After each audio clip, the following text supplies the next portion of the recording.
Para fechar com chave de ouro o nosso simpósio, Dr. Gustavo Deboni, com mais de 20 anos de experiência na emergência, dono da página Primeiro Plantão, e está aqui o nosso primeiro plantão na emergência. Doutor Gustavo, seja muito bem-vindo, a gente agradece imensamente ter aceitado o convite, é uma honra ter você com a gente. Eu que agradeço, Lucas e Léo, aí a oportunidade de estar aqui falando para tanta gente, cara. Isso é um prazer enorme. Quando eu comecei há 20 anos atrás, eu nunca esperava que a gente fosse ter isso na emergência, o que a gente está vendo hoje em todo o Brasil aí. É um grande prazer falar para a Lamugem, para a Unigrande Rio, para Unigran Rio e para todo o Brasil, né, cara? E eu vou encerrar esse assunto falando do primeiro plantão na emergência, porque chegou a hora da verdade.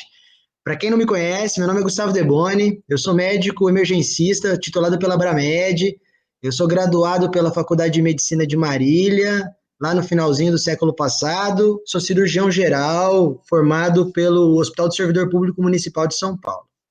Atualmente eu tenho um cargo de gerência no segundo maior hospital de Santa Catarina, coordeno um centro America Heart Association, pioneiro no estado de Santa Catarina, e como o Lucas disse aí, eu fundei o primeiro plantão, né? Hoje eu vou explicar um pouquinho para vocês do que é o primeiro plantão.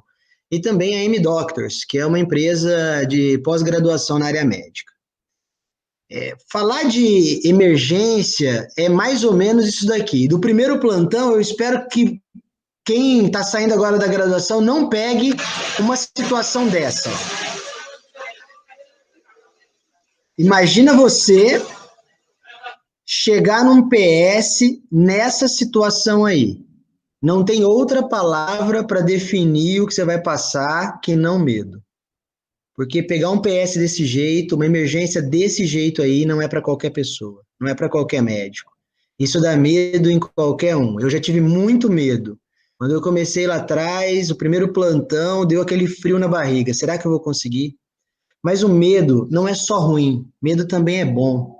Porque o medo faz com que você se desafie a ir em caminhos maiores, a alcançar outros horizontes. E foi vendo esse medo que surgiu o primeiro plantão. Por quê? Eu, como professor universitário, acabei trabalhando com muitos colegas que acabavam de sair da sua graduação e iam pegar os plantões na emergência, no PS, e eu via que eles tinham muitas dificuldades, assim. E muitas vezes no meu plantão era um pouco mais tranquilo, eu já tinha um pouco mais de experiência, eu sabia como proceder, como fazer. E foi vendo isso que surgiu um propósito, assim. A gente tem que melhorar a saúde da população brasileira. Por quê? Porque a população sofre demais em todo lugar do Brasil. O Brasil é um país pobre que tem muita gente sofrendo, muitas pessoas doentes. E como que a gente pode fazer isso? A gente pode transformar isso através das pessoas, através do médico. Então, melhorando a formação desse médico, com certeza, a gente vai melhorar a saúde da população. E foi isso, por isso que surgiu o primeiro plantão. E esse propósito era dar ao médico uma educação de qualidade. Por quê? Porque a faculdade acaba fazendo para a gente, assim, uma história de você passar numa prova. E o trabalho é um pouco diferente. Foi pensando nisso que surgiu a prática além do livro. Não é só a gente estudar, trabalhar um pouco diferente. A gente tem que ter prática, a gente tem que vivenciar isso. E esse é o lema que eu quero deixar nessa aula. A prática além do livro. PS é uma guerra, PS é luta, PS é tiro, bomba para todo lado, entendeu? É luta com as famílias, com os pacientes, com os diagnósticos, com as equipes. É uma dúvida muito grande no que fazer, você tem que decidir aquilo rápido, você tem que fazer muitos procedimentos, você tem que entubar, passar um acesso central, massagear o paciente, ao mesmo tempo tem que estar preparado para tudo, tudo pode acontecer, tudo pode chegar ao mesmo tempo. Foi pensando nisso que a gente vai estabelecer hoje um caminho, uma ponte, para que você se sinta mais seguro ao final dessa aula, para que termine esse primeiro simpósio da Liga, que foi um sucesso, com você falando assim, será que eu estou preparado para dar esse plantão? Como que vai ser o meu primeiro plantão? Então, foi pensando nisso que eu pensei nessa aula aí. E a gente vai começar mostrando um vídeo, é uma historinha em quadrinhos do Papaléguas.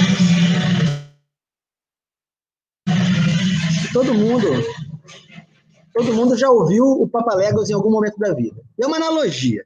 É uma analogia onde você é o coiote.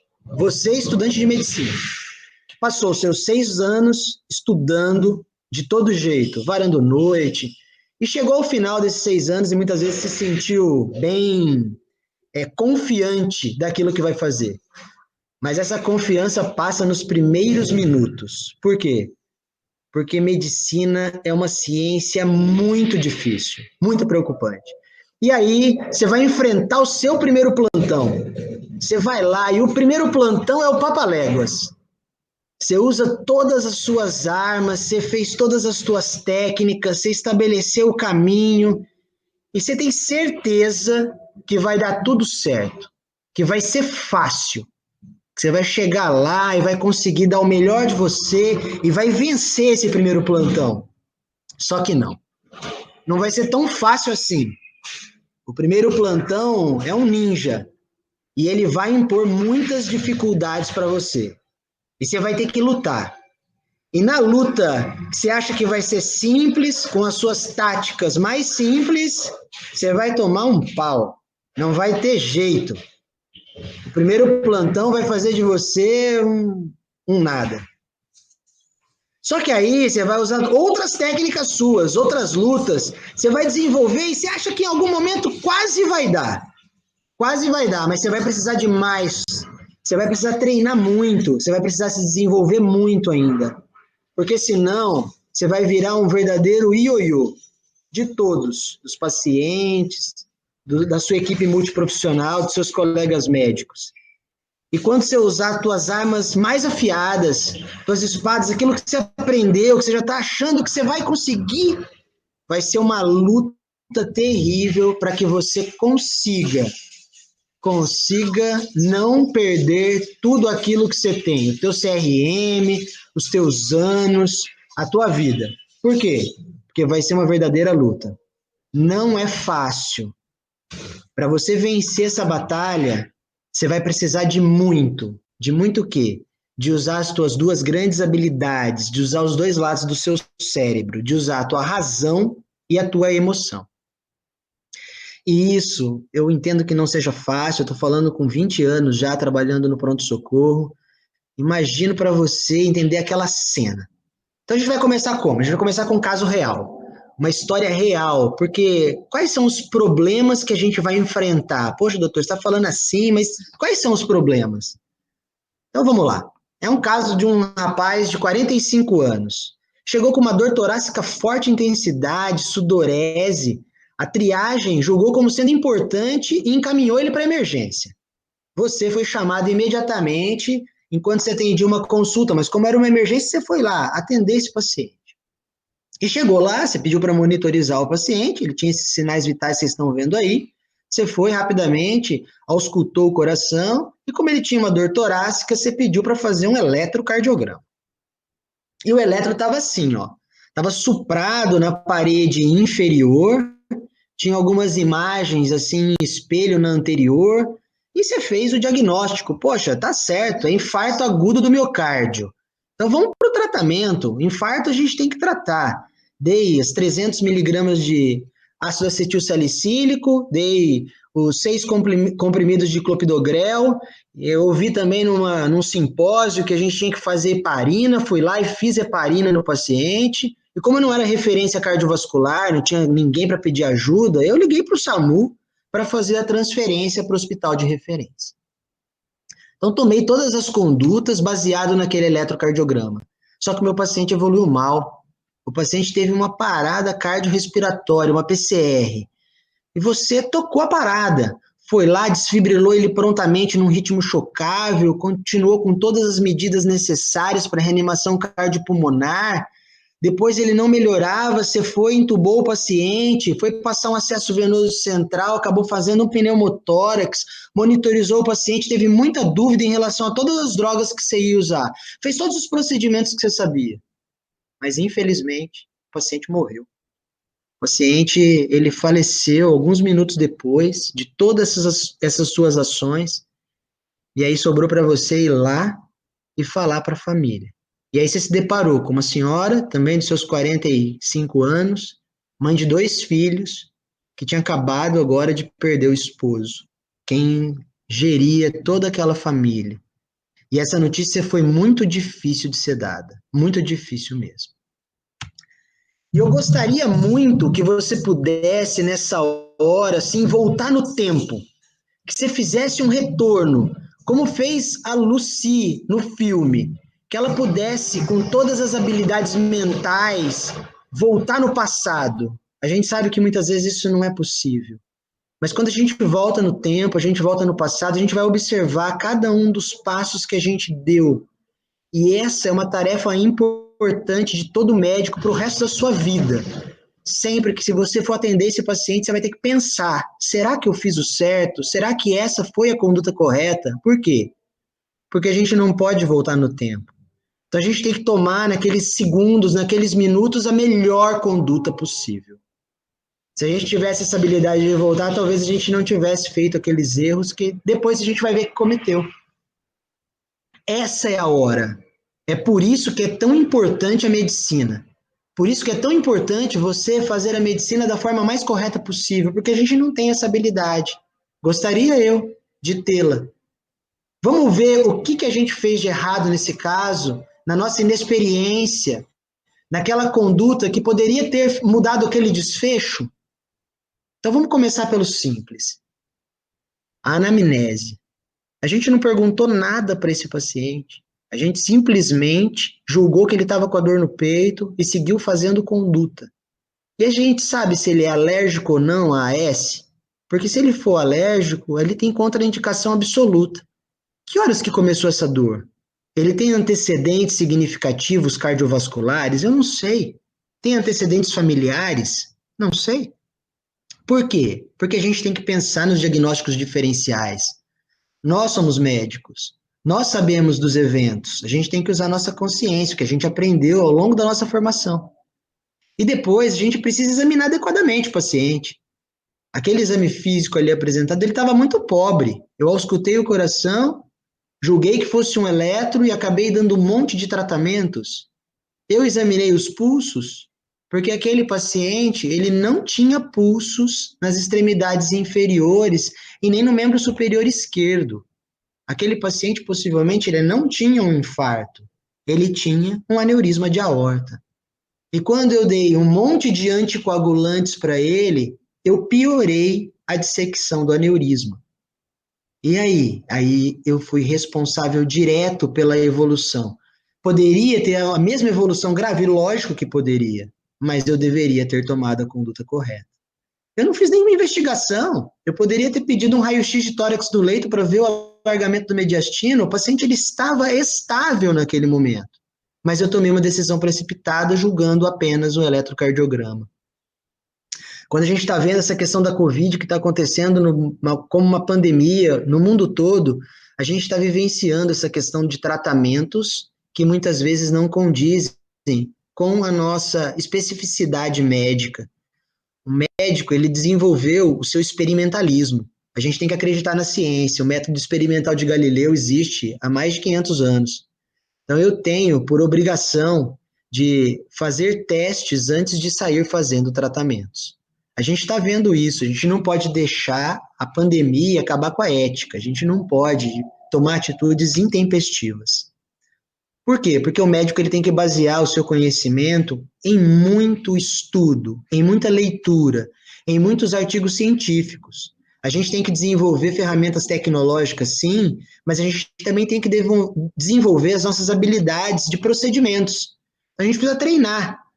Não tem como eu entubar um paciente se eu não tiver treinado muito. Não tem como eu fazer um procedimento, um ultrassom à beira-leito, se eu não treinei, desenvolvi os métodos de POCUS, de ultrassom point of care. O custo do cuidado é sempre muito menor que o custo do reparo. Olha o que a gente causou na vida dessa família. E como que a gente, depois de tudo isso, vai entender essa relação empática com a família. Vai mostrar isso. Não existe ser humano que não se sensibilize com uma história dessa. Perdendo um jovem de 45 anos e depois você, como médico, fazendo essa análise retrospectiva, entendendo que naquele momento você não usou o melhor de você. Então, quando a gente vê situações como essa importância da medicina, é reconhecido a sua atividade em medicina de emergência. Vocês vão perceber que é sempre uma atitude coordenada entre diferentes agentes. É um trabalho em equipe, entre médico, equipe multiprofissional. É uma equipe de discussão, de observação, de exame físico, de discussão de caso a caso. Porque isso vai fazer com que você aja da melhor forma possível dentro dos seus limites. Vocês estão vendo aí que não está todo mundo separado adequadamente, que a unidade ela é pequena, mas todos estão discutindo, todos estão trabalhando conjuntamente. É isso que a gente precisa fazer quando a gente gosta de emergência, quando a gente vai assumir o nosso primeiro plantão. A gente precisa entender o funcionamento dessa unidade, a gente precisa discutir com os diferentes agentes que trabalham, a gente precisa ver os exames, a gente precisa examinar os nossos pacientes. A gente não pode perder isso jamais. E nós, médicos, a gente falta isso na nossa formação, é o desenvolvimento dessas duas habilidades fundamentais. Talvez a habilidade de hard skills a gente tenha. A gente, ao longo dos 6 anos, passa estudando diferentes livros e aprendendo conhecimentos técnicos. Isso a gente consegue medir, a gente faz prova, a gente passa na prova, e o hard skills ele vai ficar mais fácil de ser mensurado. Eu sei que vocês tiveram aula com a Clarinha Milvolts e eu sei que ela falou bastante de soft skills com vocês, mas são as soft skills que vão diferenciar essa atuação profissional. Eu não vejo que seja uma coisa versus a outra, elas são complementares. Não existe médico que não saiba a parte técnica, mas o médico ele também precisa ser humano, ele precisa desenvolver suas habilidades comportamentais. Esse quadro do Jean-Louis David mostra a morte de Sócrates. Sócrates está representado apontando o dedo para cima, mostrando a filosofia, a importância da filosofia. E Sócrates disse, agora eu sei que nada sei. Então, quanto mais a gente estuda, mais a gente sabe que a gente não sabe. É por isso que é tão importante você treinar. E treinamento vai se fazer como? Com diferentes cursos voltados para a situação de emergência. Então, hoje não dá mais para a gente admitir alguém trabalhando numa unidade de emergência que não tenha o ACLS, que não tenha feito o ATLS, que não saiba sobre o manuseio da via aérea, que não saiba sobre um bom livro de medicina de emergência, que não tenha conhecimentos de ética, de atestado de óbito, atendimentos pediátricos, e inúmeras outras situações. Agora, por exemplo, a questão do coronavírus, da Covid-19, você tem que saber. Por quê? Porque você vai encontrar isso. E a outra frase da aula é, o treinamento é fundamental. Se a gente não treina, a gente não tem como fazer. Como que a gente faz isso? Nas diferentes apresentações, fazendo residência, fazendo pós-graduação, treinando com algum mentor, acompanhando, sendo rato de hospital, de laboratório, indo atrás. A gente tem que ter interesse de fazer isso, nós temos que nos dedicarmos a isso. Essa é a prática além do livro. Não adianta eu saber toda a teoria e nunca ter feito isso na prática. Eu preciso colocar a mão na massa. É assim que a gente aprende. Medicina de emergência é isso. Hã? Kama Sutra, não tem como a gente fazer sexo sem... Não adianta a gente ler o Kama Sutra e nunca ter treinado, a gente precisa treinar, a gente precisa fazer, desenvolver isso. Isso é uma frase do Bruno Perini que eu gosto muito. Bruno Perini, para quem não sabe, ele fala muito sobre mercado financeiro, é um ótimo palestrante. A gente precisa estar inscrito no CRM do Estado, obviamente, a gente precisa ter relação com o contrato de trabalho, já que a gente vai assumir esse plantão, além do nosso conhecimento técnico, além das hard skills bem desenvolvidas, mas a gente também precisa treinar soft skills. Isso não tem jeito. A gente passa mais da metade do nosso tempo resolvendo conflitos. A gente tem que ter conceitos de liderança, de responsabilidade, de trabalho em equipe. A gente tem que treinar nossa flexibilidade em uma conduta, porque nem sempre a gente está certo. A gente tem que ter uma habilidade para trabalhar sob pressão. Vou voltar lá naquela primeira cena. Imagina pegar aquele PS, com uma reanimação, outro paciente sentado, vários entubados na mesma sala. Se a gente não desenvolver muita comunicação, a questão de negociação de conflitos, resolução de problemas, com uma possibilidade muito grande de decisão, a gente não vai sair do lugar. A gente não vai chegar ao final desse primeiro plantão. A gente vai ter que ter muito soft skills no relacionamento com os nossos pacientes, porque senão eles não vão contar nada pra gente. A gente vai tomar decisões completamente erradas, sem nenhuma empatia. E aí vai ficar muito mais fácil da gente acontecer num erro igual a gente viu nessa aula, aquele jovem de 45 anos, que perdeu agora uma família inteira. Imagina, trabalhar em equipe é uma das questões fundamentais. A gente tem que ouvir a nossa equipe, a gente tem que trabalhar com pessoas que sejam boas, que estejam dedicadas e comprometidas. Por quê? Não é incomum a gente ter que estender a mão para alguém, mas também não é incomum que alguém estenda a mão para a gente. Você, no seu primeiro plantão, vai estar em qualquer um desses lados. Você pode estar do lado de cima, dando a mão, como você pode estar do lado de baixo, pedindo ajuda. Pedir ajuda não é feio. É maravilhoso quando você tem alguém para te ajudar. Mas para que você entenda isso, você tem que aprender a ouvir. Porque se você já sabe tudo, você não vai ouvir ninguém. Você tem que ouvir alguém. Ouvir uma pessoa com mais experiência, ouvir o seu amigo, ouvir o seu paciente, ouvir o técnico de enfermagem que já viu uma situação semelhante. Embora ele tenha muito menos anos de formação que você, muitas vezes ele sabe mais coisas de vida e de prática do que você. Então, isso não é feio. Por quê? Porque na medicina a gente tem que aprender uma qualidade de ter paciência. Paciente é igual paciência. A gente fala isso para os pacientes, mas muitas vezes a gente não sabe esperar. E quando a gente não sabe esperar, a gente não consegue ver bem a beleza da aurora boreal ou mesmo de um pôr do sol. E se a gente tivesse sabido esperar naquele caso, talvez a gente não tivesse dado aspirina, clopidogrel, heparina, tudo ao mesmo tempo para aquele paciente que não precisava disso. Porque muitas vezes eu iria esperar o raio-x com o paciente na minha sala vermelha, na minha sala de emergência, monitorizado, e eu fazendo o melhor por ele. Muitas vezes o que ele precisava era de um analgésico. A gente tem que pensar. Esperar não é fácil, e sair medicando as pessoas sem você ter certeza do que é base de um insucesso no tratamento. Isso é uma frase hipocrática de fazer o diagnóstico, depois com o diagnóstico termos o tratamento. Mas se eu fiz o diagnóstico errado, eu vou errar o tratamento. E, consequentemente, eu vou errar o prognóstico. Não tem outra alternativa para isso. Você, como médico, tem que tomar muito cuidado com as suas palavras, com o que você vai dizer. Por quê? Porque as pessoas acreditam, o médico ele está envolto numa situação de autoridade.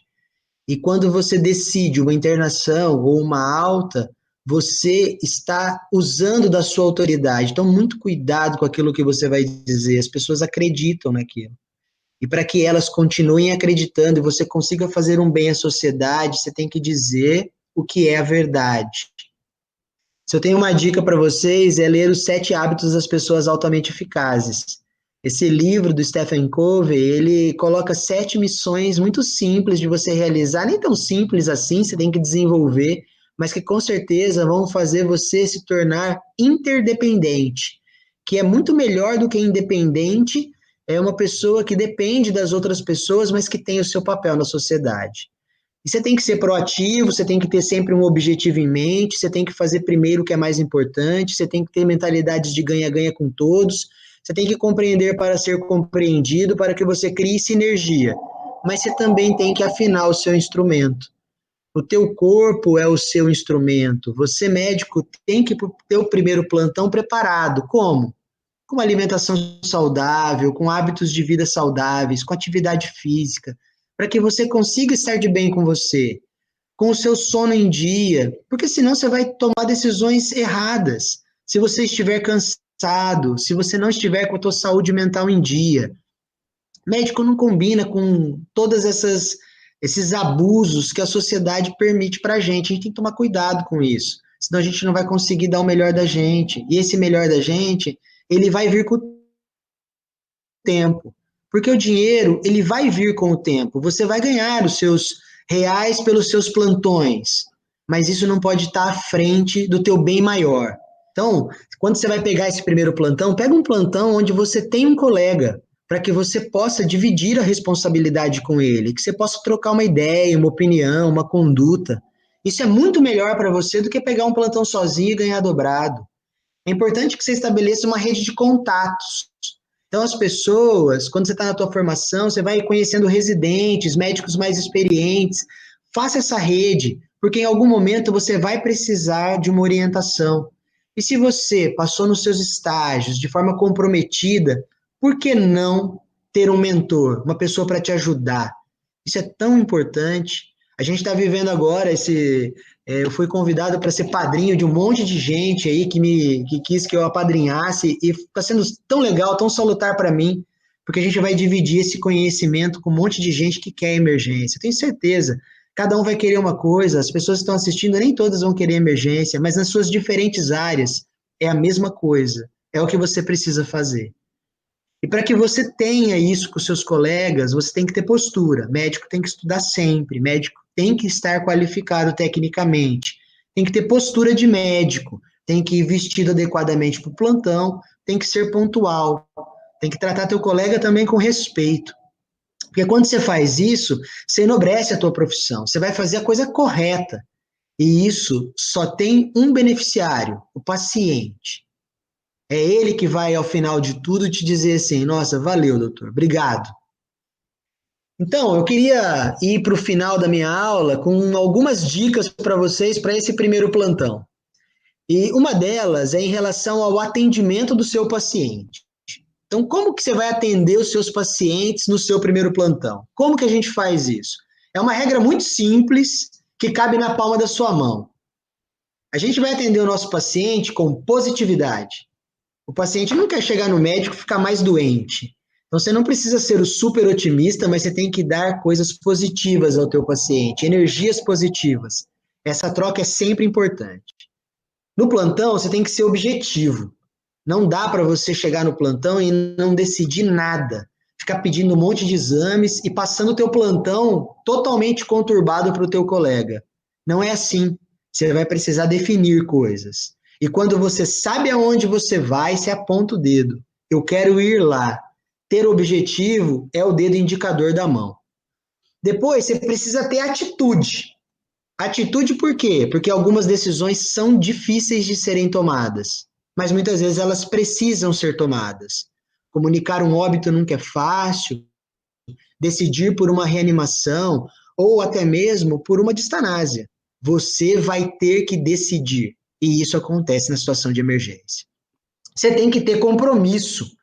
Compromisso com os seus pacientes, compromisso com a ética profissional, compromisso com os seus colegas, compromisso com a instituição onde você trabalha, com os seus princípios, os seus valores. E esse compromisso, ele é sempre marcante, porque você não vai fazer coisas que estejam contra o seu eu, contra aquilo que você acredita. Então, você tem que lembrar também do dedo do compromisso, do dedo anelar. E por último, mas nem menos importante, você precisa ter equilíbrio emocional. Sem equilíbrio, você não vai em lugar nenhum. Você vai prejudicar todos, pacientes, colegas e a si mesmo. Então, quando você tem essas 5 qualidades bem desenvolvidas, eu tenho certeza, você vai ter um atendimento de muito sucesso. E para você pegar o seu plantão, é importante que você tenha desenvolvido algumas ferramentas de gestão do plantão. Isso daqui não é nada complicado, senão você fica andando em círculo, você acaba não fazendo aquilo que poderia. Você gasta teu tempo de forma desnecessária. E eu acho que a ferramenta mais importante para a gente discutir aqui é o que a gente chama de Scrum. Então, o Scrum, eu peguei 2 dessas ferramentas para mostrar para vocês o como ela é importante. E se você utilizar isso de forma adequada, você vai ver que teu plantão vai ser muito mais tranquilo. Como? O primeiro delas é para fazer, fazendo e o que foi feito. Dividir tuas atividades do plantão numa tabela simples. Por quê? Você tem um monte de coisa para fazer. Pega tudo aquilo que ficou do plantão passado para fazer. Você tem que reavaliar os pacientes, reavaliar os pacientes. Eu vou lá, reavalio um a um. Depois, quando elas estão feitas, você coloca do lado de fora dessa planilha. Você vai ticando e vai saindo isso das suas atividades. Por quê? porque senão você esquece. O plantão tumultuado, muitas vezes, faz com que você não lembre mais dos casos. Você pediu um exame, ele foi para o raio-x, depois ele não voltou. Mas o que aconteceu com aquele paciente? É importante que você tenha esse controle. E essa é uma medida muito simples de fazer. Pegar um papel que você está fazendo isso adequadamente. E todas as ações, elas podem seguir um ciclo de PDCA. O que é isso? Você vai planejar uma ação. Então, você atendeu um paciente e você planejou uma conduta para ele, uma atividade. Ah, esse paciente parece ter uma pneumonia. Eu pedi um raio-x de tórax e coletei um hemograma. Eu fui lá e fiz isso. Eu pedi no sistema, num pedido de exame corriqueiro, e depois eu preciso checar se isso foi feito. Porque eu vou atender o próximo, e eu vou esquecer. Eu não vou lembrar de todos os meus pacientes de um plantão. Imagina um plantão onde você atende 60, 70 pessoas. Você não vai lembrar de todas as condutas. É importante que depois você cheque isso. Tá, fez o raio-x? Não, ele ficou aqui e não fez o raio-x ainda. Você tem que cobrar a tua equipe. A tua equipe tem que te ajudar. Por quê? Se você checou e isso não foi realizado, você precisa reagir. Você precisa ter um plano de ação sequenciadamente em todas as suas atividades. Isso vale para as transferências hospitalares, para transferir um paciente para UTI, para a admissão de um paciente grave, nem todos os pacientes que você vai atender são graves, para um paciente simples e pedido de exame, para uma avaliação, uma interconsulta de um especialista. Se você não ficar com isso em mente, com certeza você vai errar. Vai pedir avaliação, depois você não vai checar o que aconteceu, você tentou a ligação, não conseguiu, foi embora. E aquele paciente vai ficar sem o devido tratamento. Para ilustrar isso para vocês, como pode funcionar bem, eu vou mostrar aqui um exemplo do que a gente considera muito próximo do que é certo. Então, vocês estão vendo aqui uma rotina de quem? De um residente de medicina de emergência da Johns Hopkins Hospital. E ela tem uma vida familiar, ela vai para o seu trabalho adequadamente. Chegando lá, ela desenvolve todos os mecanismos de saúde mental, ela tem o seu amigo, o seu colega da emergência pediátrica, que ela presenteou com um café da manhã, preocupando-se com as pessoas.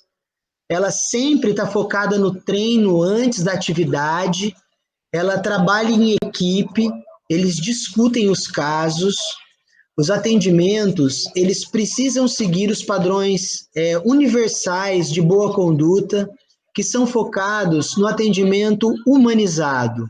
Hoje, a medicina é focada e centrada no cuidado ao paciente, não no cuidado do hospital ou do médico, no cuidado das pessoas.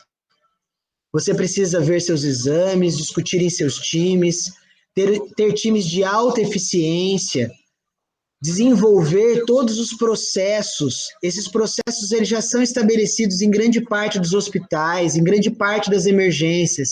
Desenvolver essas práticas com treinamento e simulação. Por isso é tão importante hoje você treinar, fazer todos os cursos especiais naquilo que você vai focar. Na tua atividade, na medicina de emergência, você tem que fazer a CLS, a TLS, como eu falei, cursos de vias aéreas, sutura. É isso, você vai utilizar isso. E depois fazer briefings e debriefings. Discussões, apresentações, ver onde a gente errou, onde a gente acertou, discutir isso com os seus colegas.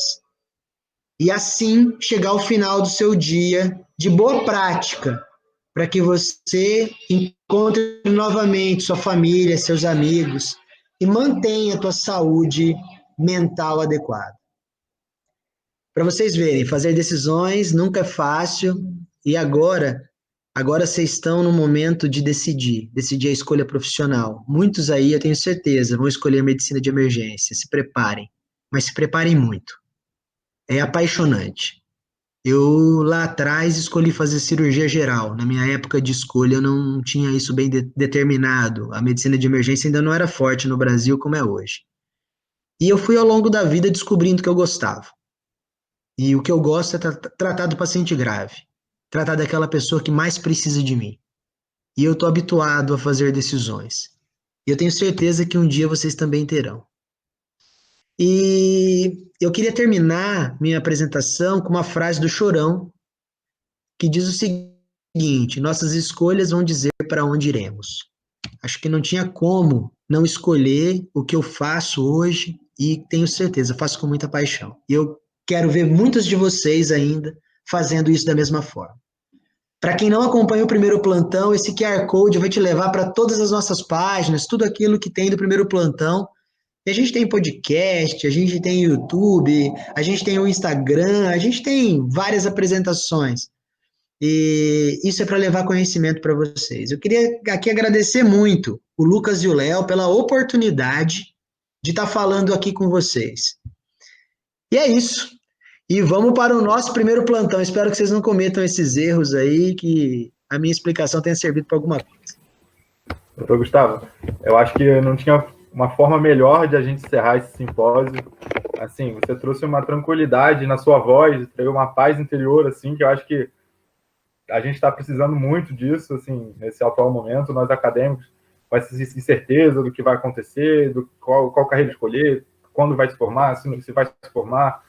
Eu acho que a gente pensa muito em conteúdo, em estudar, em ver muito conteúdo, e eu acho que você trouxe aí um ponto muito importante, que a gente tem que primeiro cuidar da nossa mente, né? Nossos soft skills, a nossa saúde mental, que é agora no momento mais importante do que a gente engolir conteúdo e para chegar melhor preparado, né? Eu acho que a gente se preparando mentalmente, a gente vai estar muito à frente de quem apenas está vendo conteúdo, enfim.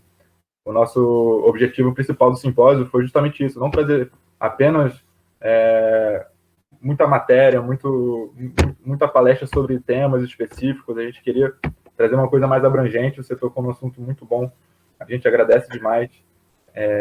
O pessoal está elogiando muito a sua palestra, uma das mais elogiadas também, e só temos a agradecer por tudo.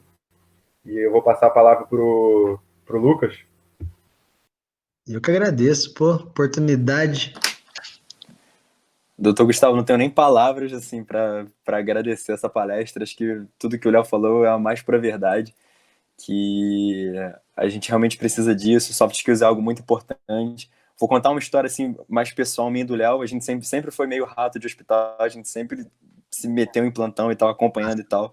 E por coincidência, no nosso primeiro óbito a gente estava junto. E isso foi se não me engano, no nosso segundo ano de faculdade, terceiro ano de faculdade. E foi uma situação que me marcou muito. Eu lembro o dia até hoje, lembro das feições do paciente. E algo que, assim, na faculdade, ninguém fala pra gente, né? Ninguém fala pra gente como a gente tem que reagir, como a gente tem que lidar com isso, que a gente não vai poder salvar todo mundo, né? Que é inevitável. E assim, esse traz esse lado dos soft skills que é fundamental. E uma outra coisa que me deixou super arrepiado, super feliz, é que assim, na Lamurge a gente usa muito da metodologia de trabalho do Scrum, a gente usa muito Kanban como metodologia de trabalho, onde todo mundo vê o que todo mundo está fazendo para ter a noção, ver ali, pô, eu posso agir aqui, eu posso fazer diferença ali. Por isso que a gente fala assim, eu sou presidente, o Léo é vice, mas a gente não tem esse negócio de cargo, todo mundo faz todo mundo, porque nós somos um time, né?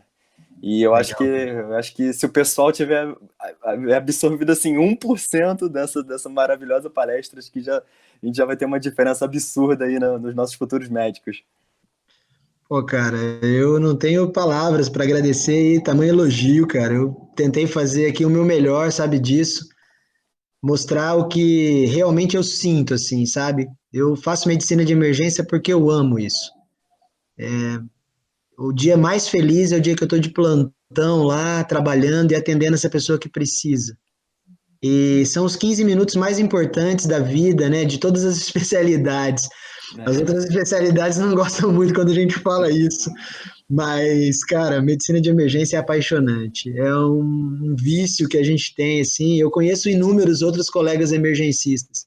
Muitos falam assim, você vai trabalhar de plantão o resto da vida? Eu vou trabalhar de plantão o resto da vida, porque eu sei que quando eu sair do meu plantão vai ter outro colega lá e vai estar dando o seu melhor. Por quê? Porque um dia pode ser eu que precise da sala de emergência. Todo mundo pode um dia precisar. Então, você está fazendo a diferença na vida de muitas pessoas. Cara, muito obrigado, viu? Obrigadão por poder falar para tanta gente e encerrar esse simpósio assim, né, cara? Pô, com chave, sei lá, de ouro, eu adorei. A gente que agradece, doutor Gustavo. Foi incrível. Eu agradecer também os outros palestrantes também, que deu trabalho, mas o resultado está aí, foi maravilhoso. Novamente, muito obrigado, a Lamoja está à disposição, doutor Gustavo. Estava comentando com o Léo aqui que a gente tem que dar uma passada e conhecer o centro da M Doctors. A gente viu que teve um curso agora de ACLS, né? Eu não sei se eu estou falando besteira. Teve. Não, teve. Recentemente, a gente tem um de vias aéreas que é muito legal, cara. Tem um de suturas, eu sei que vocês estão fazendo também. A gente tem um material aqui de Fresh Frozen. A gente tem um centro anatômico com cadáveres frescos. Então, também é um curso muito diferenciado, assim. E tá feito o convite para todo mundo aí do Brasil inteiro, que quiser conhecer. Aproveita, vem a Balneário Camboriú, uma cidade maravilhosa, né? Aproveitem um pouco e aproveitem aí para conhecer a M-Doctors e curtir todas essas coisas aí para os estudantes de medicina. A gente está de braços abertos. Muito obrigado. A Lamoja também está de portas abertas. Sinta-se em casa com a gente. Muito obrigado, doutor Gustavo. Obrigadão, cara. Um abraço para vocês aí, viu? Abraço. Um abraço. Tchau, tchau. Um abraço. Tchau, Léo. Tchau, Lucas. Um abraço para todos, viu? Obrigado.